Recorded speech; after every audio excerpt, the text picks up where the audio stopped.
Imran Khan versus Stuart Young. My memory of that infamous clash at CIC, an opinion by journalist Lasana Lieberd.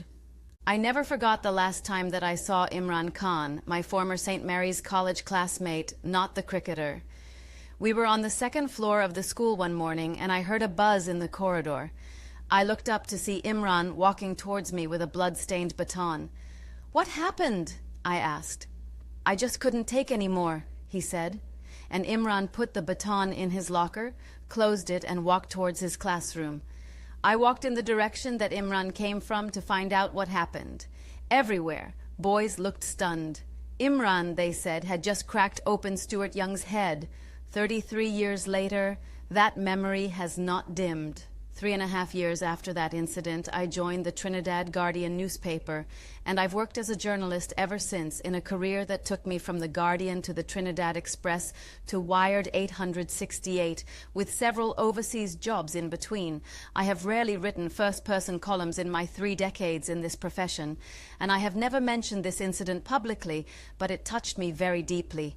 For years, as young star rose in local politics, I wondered about that event and what it might say about the man. Mostly, I wondered if the news of that violent affair would ever resurface. That the Imran Khan episode emerged within hours of Young's coronation as Prime Minister had me shaking my head. It was about to become political theater, I thought. I definitely wanted nothing to do with that. However, a story in today's Trinidad Express, headlined "The Baton Attack on Teen Stuart," changed my mind. And, against the firm, well-meaning advice of a close friend, I now feel compelled to share my own recollection of the interaction between the two boys at the time. It is hard for me to abide by misinformation. And the claim that Young never had any interaction with the boy before the unprovoked attack is quite simply untrue. I do not intend to make any moral judgment on either party, but I do want to address that excerpt. I started Form 1 at St. Mary's College as a tiny, starry-eyed 11-year-old from Arima, excited at the opportunity to move from the modest Dabadia government primary school to such a prestigious institution. I do not know Khan's origin story, but I assume he came from similarly modest means. He was at the time a short, fat, friendly, soft-spoken boy of East Indian descent. Almost from the moment my Form 1 group walked through the door at Frederick Street, we were greeted with bullying by older boys who set on us like wolves, taps, kicks, insults, etc. I think our attackers were mostly second form students, and I assumed that this was the treatment they received themselves. It was a rough initiation. In most cases, the bullying petered off by the end of the first term. We learned how to defend ourselves by forming groups, standing up for ourselves, and getting pretty good at insults ourselves. Or maybe most of the older boys just found something better to do with their time. In third form, when a tall, tough boy from a higher form kicked one of our classmates after school and took his football, we retaliated in kind. There were more than a half dozen, I think. I remember Derval Rogers being our best fighter, and Mark Gaspard not being too shabby. Picture a giant grappling with an army of dwarves, and you'd pretty much have the correct visual image. There were boys hanging onto his leg, jumping onto his back, and attacking from all sides. It was a spectacular conquest, and word of it spread. None of the older boys ever troubled us, the boys involved from my form, after that.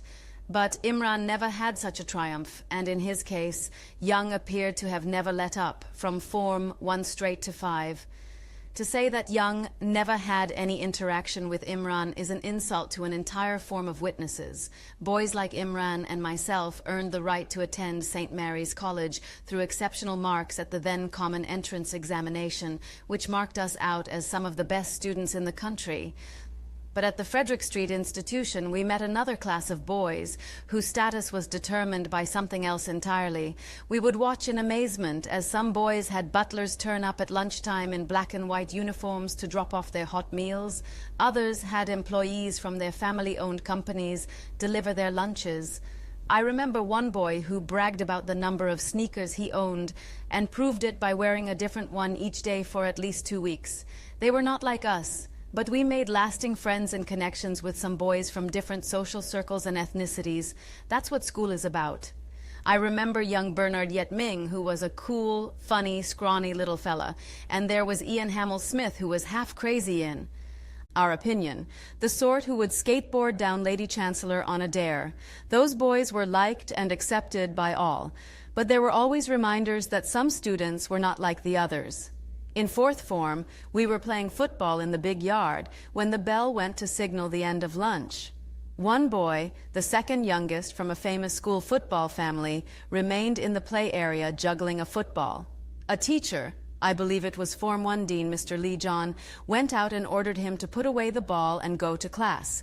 And as cool as you like, the kid took the ball and banged it against the teacher with great force. And he continued playing as if nothing happened. We were told afterwards that the boy got a brief suspension, but I don't remember the duration. The rules did not apply to some students in the same way that it did to others.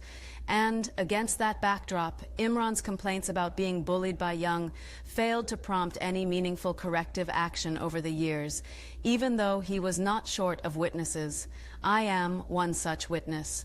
Then, in his 5th year at CIC, to quote Imran, "I just couldn't take any more. I make no moral judgment on the Prime Minister. I do not know why he behaved the way he did in school. I do not know his journey since and whether or not it has significantly altered his temperament, but I do remember Imran. He was funny and friendly. He was beloved by everyone in the form. I remember him beating his desk and beatboxing with his good friend at the time, Colin Santana, as they basically butchered popular tunes by turning them into parody. Ice Ice Baby became Rice Rice and Curry, or created their own silly songs. I always wondered what happened to him. Based on the recent social media posts, Imran moved to Canada and made a new life for himself. I'm really happy to hear that. Young is a repeat MP. He has handled several high-profile ministries without major incident, and he is our 8th Prime Minister. I do not know his journey from St. Mary's College to the Red House. Maybe the Imran incident is irrelevant in the wider scheme of things. However, it did happen, and not in the way that today's Express article claimed.